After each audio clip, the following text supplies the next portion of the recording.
بلغنا رمضان. اعوذ باللہ من الشیطان الرجیم بسم اللہ الرحمن الرحیم قال فما خطبکم ایھا المرسلون. کہا تو اے بھیجے ہوئے قاصدو تمہارا معاملہ کیا ہے؟ انہوں نے کہا بے شک ہم کچھ گناہ گار لوگوں کی طرف بھیجے گئے ہیں تاکہ ہم ان پر مٹی کے پتھر یعنی کنکر پھینکیں جن پر تیرے رب کے ہاں حد سے بڑھنے والوں کے لیے نشان لگائے گئے ہیں. سو ہم نے اس بستی میں ایمان والوں سے جو بھی تھا نکال لیا تو ہم نے اس میں مسلمانوں کے ایک گھر کے سوا کوئی نہ پایا اور ہم نے اس میں ان لوگوں کے لیے ایک نشانی چھوڑ دی جو دردناک عذاب سے ڈرتے ہیں. السلام علیکم ورحمۃ اللہ وبرکاتہ. آج دورہ قرآن میں ہم پارہ نمبر 27 کا آغاز کریں گے. اس پارے کے آغاز میں سورہ زاریات کا بقیہ حصہ ہے اور اس میں گزشتہ اقوام کا ذکر کیا گیا ہے. جیسا کہ ابھی ہم نے ترجمے میں بھی پڑھا، اللہ تعالیٰ نے عذاب کا ذکر کیا. قوم لوط کی طرف بھیجے گئے فرشتوں اور عذاب کا ذکر کیا گیا. اللہ تعالیٰ نے قوم لوط پر جنسی بے راہ روی کی وجہ سے مٹی کے کنکر برسائے اور اللہ تعالیٰ نے لوط علیہ السلام کے گھر کے علاوہ ساری بستی کو تباہ کر دیا، اس لیے کہ پوری بستی میں صرف آپ علیہ السلام کا گھرانہ مسلمان تھا. قوم فرعون پر اللہ تعالیٰ کے عذاب کی وجہ یہ تھی کہ فرعون اپنی حکومت اور طاقت کی وجہ سے اعتراف حق سے روگردانی کرتا رہا اور سیدنا موسیٰ علیہ السلام کو مجنون اور جادوگر قرار دیتا رہا. اللہ تعالیٰ نے اس کو اور اس کی فوجوں کو پکڑ لیا، پھر ان سب کو سمندر میں پھینک دیا.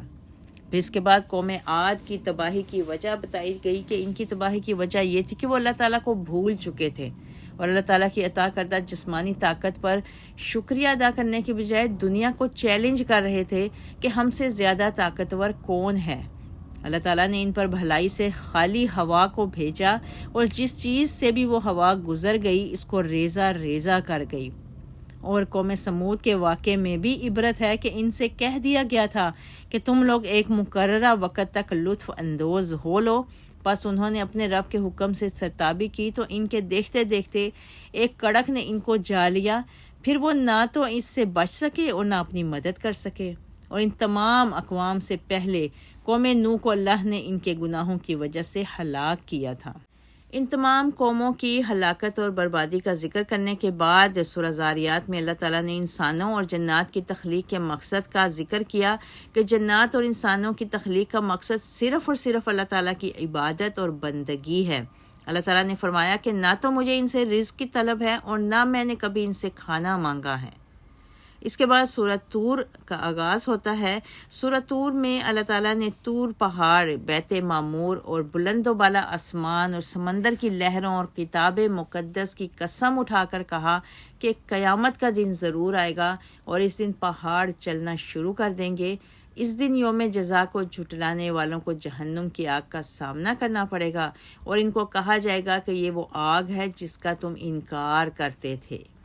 اس کے بعد اہل ایمان کو خوشخبری سنائی گئی اور اس بات کا ذکر کیا کہ اہل تقویٰ جنت اور نعمتوں میں پروردگار کی عطاؤں سے بہرہ مند ہو رہے ہوں گے اور ان کا رب ان کو عذاب جہنم سے بچا لے گا. ان سے کہا جائے گا کہ اپنے اعمال کے بدلے جو چیز چاہے کھاؤ اور پیو. وہ ایک دوسرے سے جڑے قطار میں بچھے تختوں پر ٹیک لگائے ہوں گے اور اللہ تعالیٰ کشادہ اور بڑی آنکھوں والی حوروں کو ان کی زوجیت میں دے گا. اور اہل ایمان کی اولاد نے بھی اگر ایمان اور اعمال صالحہ میں اپنے آبا کی پیروی کی ہوگی تو اللہ تعالیٰ جنت میں ان کی اولاد کو ان سے ملا دیں گے اور ان کے کیے گئے نیک عمل میں بھی کوئی کمی واقع نہیں ہوگی. اللہ تعالیٰ مزید فرماتے ہیں کہ ہم ان کی خواہش کے مطابق ان کو پھل اور گوشت دیں گے. اہل جنت کو اللہ تعالیٰ ایسی شراب پلائیں گے جس کے زیر اثر نہ تو جنتی بےہودگی کریں گے اور نہ کوئی گناہ، اور ان کے سامنے چھپے ہوئے موتیوں جیسے خوبصورت اور نفیس خادم ہوں گے. اہل جنت ایک دوسرے سے سوالات بھی کریں گے اور کہیں گے کہ ہم لوگ اس آخرت کی زندگی سے قبل اپنے بال بچوں کو آخرت کے عذاب سے ڈرایا کرتے تھے تو ہم پر اللہ تعالیٰ نے احسان کیا اور ہمیں جھلسا دینے والے عذاب سے بچا لیا. ہم لوگ اس سے پہلے اسی کو پکارتے تھے، بے شک وہ بڑا احسان اور رحم کرنے والا ہے. اس کے بعد اس صورت میں اللہ تعالیٰ نے کفار کے الزامات کی تردید کی ہے اور اس امر کا ذکر کیا ہے کہ رسول اللہ صلی اللہ علیہ وسلم نہ تو معاذ اللہ کاہن تھے اور نہ شاعر. اللہ تعالیٰ فرماتے ہیں کہ اگر کافر اپنے الزامات میں سچے ہیں تو ان کو چاہیے کہ قرآن مجید جیسی کوئی بات پیش کریں۔ جو لوگ اللہ تعالیٰ کو نہیں مانتے ان کو سوچنا چاہیے کہ ان کو کس نے بنایا ہے، یا یہ کہ وہ خود ہی اپنے خالق ہیں۔ در حقیقت اللہ تعالیٰ کی ذات کا انکار کرنے والوں کے دلائل انتہائی کمزور اور کھوکھلے ہیں۔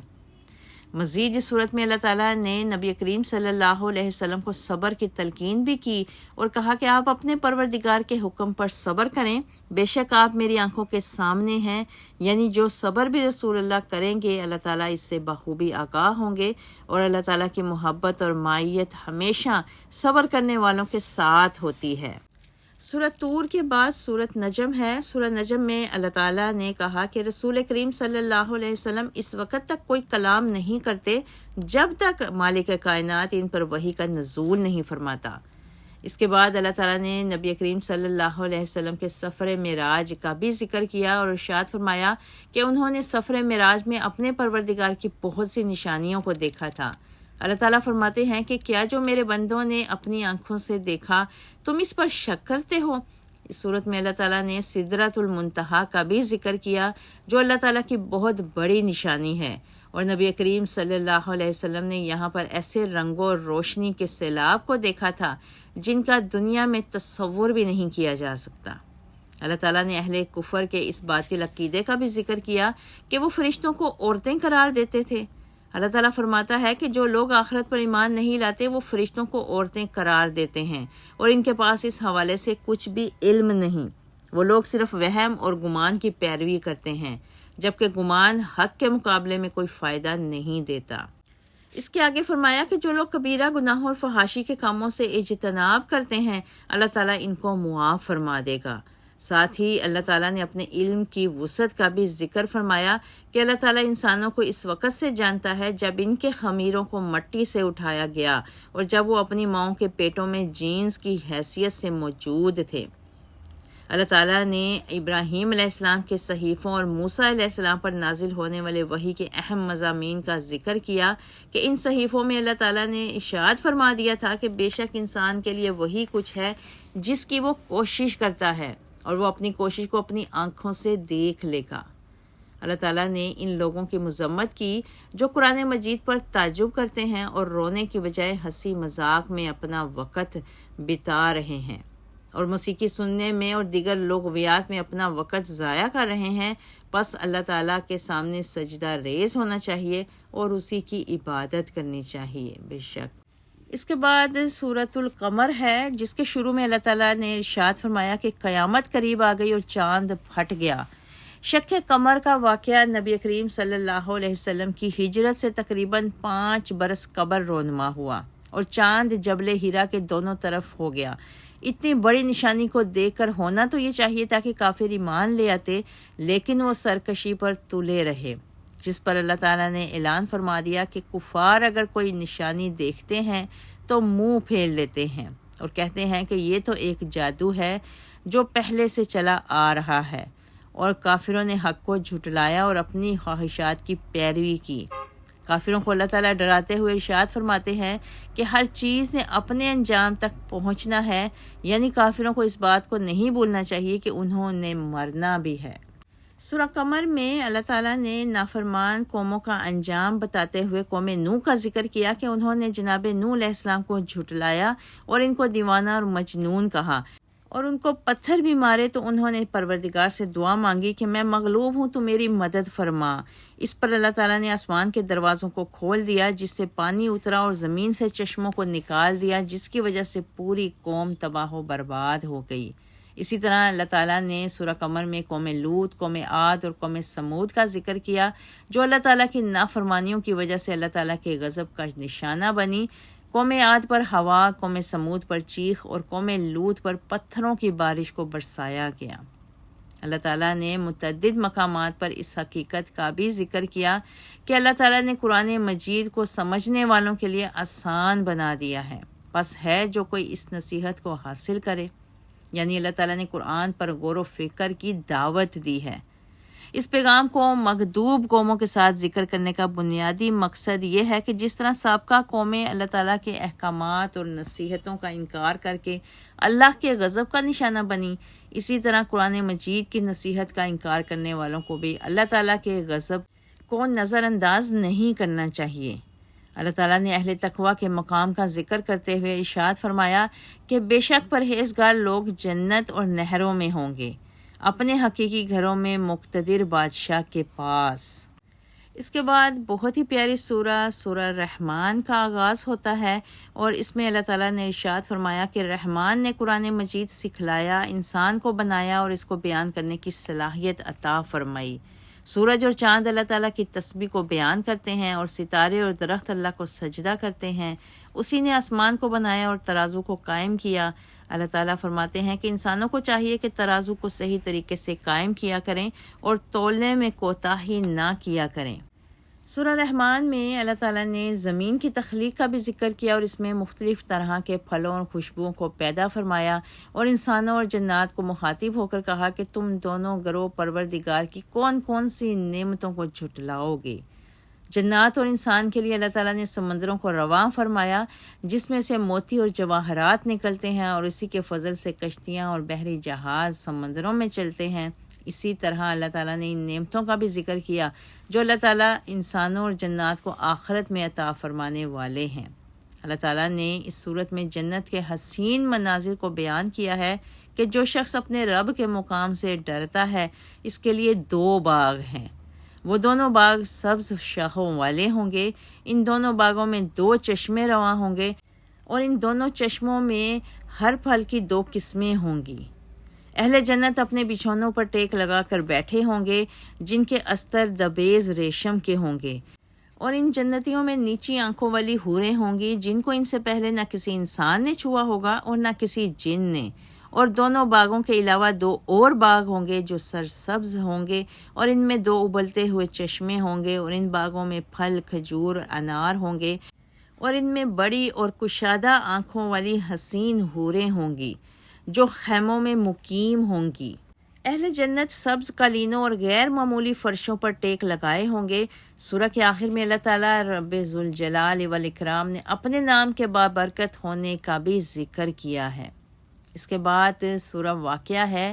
سورہ واقعہ میں اللہ تعالیٰ نے 3 گروہوں کا ذکر کیا ہے۔ ایک گروہ مقربین کا گروہ ہے، جبکہ دوسرا گروہ عام جنتیوں کا گروہ ہے، اور تیسرا گروہ جہنمیوں کا گروہ ہے۔ مقربین کے لیے اللہ تعالیٰ نے ہر طرح کی نعمتوں کو تیار کیا ہے، جبکہ عام جنتی بھی اللہ تعالیٰ کی عنایات پر شاداں و فرحاں ہوں گے، اور جہنمیوں کو تھوہر کا درخت کھانا پڑے گا، جس سے ان کے معدے ابل اور پگھل جائیں گے، اور ان کو پیپ اور بھاپ والا پانی پلایا جائے گا۔ اللہم اجرنا من النار، آمین۔ اور اس کے بعد دخول جہنم کا سبب اللہ تعالیٰ نے بتایا ہے کہ ان لوگوں کے جہنم میں جانے کا سب سے بڑا سبب یہ تھا کہ یہ بڑے گناہوں پر اصرار کیا کرتے اور کہا کرتے تھے کہ کیا جب ہم مر جائیں گے، مٹی اور ہڈیاں رہ جائیں گے، تو کیا ہم واقعی دوبارہ اٹھائے جائیں گے، اور کیا ہمارے گزرے ہوئے باپ دادے بھی اٹھائے جائیں گے؟ اللہ تعالیٰ فرماتے ہیں کہ اے نبی، آپ کہہ دیجئے کہ اگلے اور پچھلے سب ایک متعین دن مقرر وقت پر ضرور جمع کیے جائیں گے۔ اللہ تعالیٰ نے مزید فرمایا کہ یہ لوگ بہت گناہ گار تھے اور اپنی پیدائش کو بھول چکے تھے کہ اگر ان کو پہلی مرتبہ پانی کے قطرے سے پیدا کیا جا سکتا ہے تو ان کو دوبارہ کیوں پیدا نہیں کیا جا سکتا۔ یہ لوگ اپنی کھیتی باڑی پر بھی غور نہیں کرتے تھے کہ جو بیج یہ بوتے ہیں اس کو یہ تو نہیں پیدا کرتے تھے، اس کو پروردگار پیدا کرتا تھا، اور بارش کا پانی بھی ان کی رہنمائی کے لیے کافی تھا کہ بارشوں کا نزول بھی انسان کی مرضی سے نہیں بلکہ اللہ کے حکم سے ہوتا تھا، لیکن ان کی گمراہی ان کی ہلاکت کا سبب بن گئی۔ سورہ واقعہ کے بعد سورہ حدید ہے۔ سورۃ حدید میں اللہ تعالیٰ نے اپنی صفات کا ذکر کیا کہ وہ اول بھی ہے اور آخر بھی، ظاہر بھی ہے اور باطن بھی، یعنی پوشیدہ بھی، اور وہ ہر چیز کو جاننے والا ہے۔ سورہ حدید میں اللہ تعالیٰ نے صحابہ اکرام کی 2 جماعتوں کا بھی ذکر کیا کہ فتح مکہ سے پہلے اسلام لانے والے صحابہ کا مقام فتح مکہ کے بعد اسلام قبول کرنے والوں کے مقابلے میں زیادہ ہے، لیکن دونوں گروہ جنتی ہیں۔ اس کے بعد قیامت کا ایک منظر بتایا گیا۔ اللہ تعالیٰ نے قیامت کے اس منظر کو بیان کرتے ہوئے کہا کہ اس دن مومن مردوں اور عورتوں کا نور ان کے آگے اور ان کے دائیں طرف دوڑ رہا ہوگا، اور ان سے کہا جائے گا کہ آج تمہیں اپنی ایسی جنتوں کی بشارت دی جاتی ہے جن کے نیچے نہریں ہیں، تم ان جنتوں میں ہمیشہ رہو گے، یہی در حقیقت عظیم کامیابی ہے۔ اس دن منافق مرد اور عورتیں مومنوں سے کہیں گے کہ ذرا ہماری طرف توجہ کرو کہ ہم تمہارے پاس سے کچھ روشنی حاصل کر لیں، تو ان سے کہا جائے گا کہ تم پیچھے واپس جاؤ، کوئی اور روشنی تلاش کرو۔ پھر دونوں جماعتوں کے درمیان ایک دیوار حائل کر دی جائے گی جس کے اندرونی حصے میں رحمت اور بیرونی طرف عذاب ہوگا۔ اللہ تعالیٰ نے سورہ حدید میں اہل کتاب کی ایمانی حالت کا بھی ذکر کیا کہ کتاب کے نزول کا ایک عرصہ بیت جانے کے بعد ان کے دل سخت ہو گئے اور ان کی اکثریت گناہ گار ہو گئی۔ اللہ تعالیٰ اہل ایمان کو تلقین فرماتے ہیں کہ ان کی مانند مت ہو جانا۔ اللہ تعالیٰ نے یہ بھی فرمایا کہ ہم نے یقیناً اپنے رسولوں کو کھلی نشانیوں کے ساتھ بھیجا اور ان کے ساتھ کتابیں اور ترازو کو اتارا تاکہ لوگ عدل کے ساتھ کھڑے ہو جائیں۔ مزید یہ بتایا کہ لوہے کو اللہ تعالیٰ نے اتارا تھا جس میں قوت بھی ہے اور انسانوں کے لیے فائدہ بھی ہے۔ سورت میں اللہ تعالیٰ ارشاد فرماتے ہیں کہ عیسیٰ علیہ السلام کے پیروکاروں کے دلوں میں رحمت اور محبت کو اللہ نے پیدا کیا، جبکہ رہبانیت کا تصور خود انہوں نے وضع کیا، لیکن وہ اس کو نبھا بھی نہیں سکے تھے۔ اور پھر یہ بھی فرمایا اللہ تعالیٰ نے کہ جو ان میں سے ایمان لائے وہ اجر کے حقدار ہیں، مگر ان کی اکثریت ایمان سے دور اور سرکشی پر آمادہ ہے۔ اللہ تعالیٰ انسانوں کو ان کی وسعت سے زیادہ تکلیف نہیں دیتا۔ کئی مرتبہ انسان خود ایسا بوجھ اپنے اوپر خود ڈال لیتا ہے جس کا وہ مکلف نہیں ہوتا، اور جب اس کو نبھانا پڑتا ہے تو نبھانے سے بھی قاصر ہو جاتا ہے۔ اس لیے انسان کو وہی کام کرنا چاہیے جس کا اسے اللہ نے حکم دیا ہے۔ اللہ تعالیٰ سے دعا ہے کہ اللہ تعالیٰ ہمیں اس پارے کے تمام مضامین کو سمجھنے اور اس میں مذکور واقعات اور حقائق سے نصیحت حاصل کرنے کی توفیق عطا فرمائے، آمین۔ اللہم اجعل القرآن ربیع قلوبنا وجلاء صدورنا وذهاب همومنا وغمونا، آمین یا رب العالمین۔ وآخر الدعوانا ان الحمد للہ رب العالمین۔ سبحان ربک رب العزۃ عما یصفون وسلام علی المرسلین والحمد للہ رب العالمین، وما علینا الا البلاغ۔ بارك لنا في صوم شهر رمضان وأعنا فيه وفي غيره على الصيام والصلاة والقيام وعلى تلاوة القرآن، وقطع عنا حزب الشيطان، وزحزحنا عن النيران، وأمن علينا بالتوبة والغفران والقبول والرضوان، اللهم وبلغنا رمضان، اللهم بلغنا رمضان، اللهم حبب إلينا الإيمان وزينه في قلوبنا، وكره إلينا الكفر والفسوق والعصيان،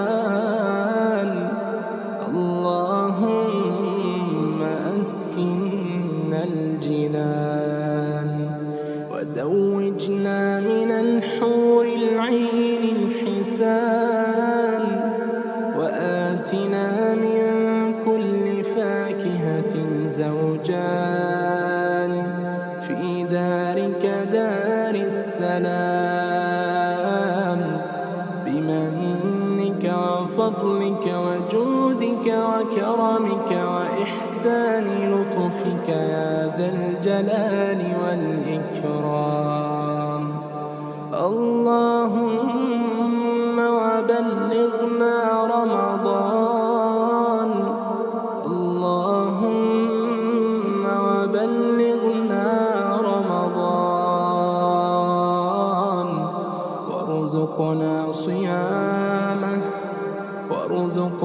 صيامه وقيامه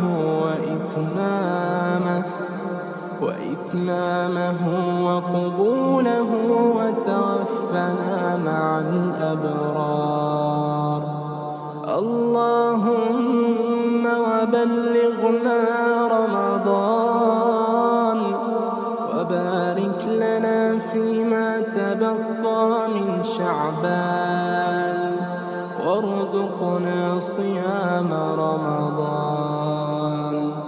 اللهم وارزقنا صيام رمضان. اللهم بلغنا رمضان أياما عديدة وأعواما مديدة.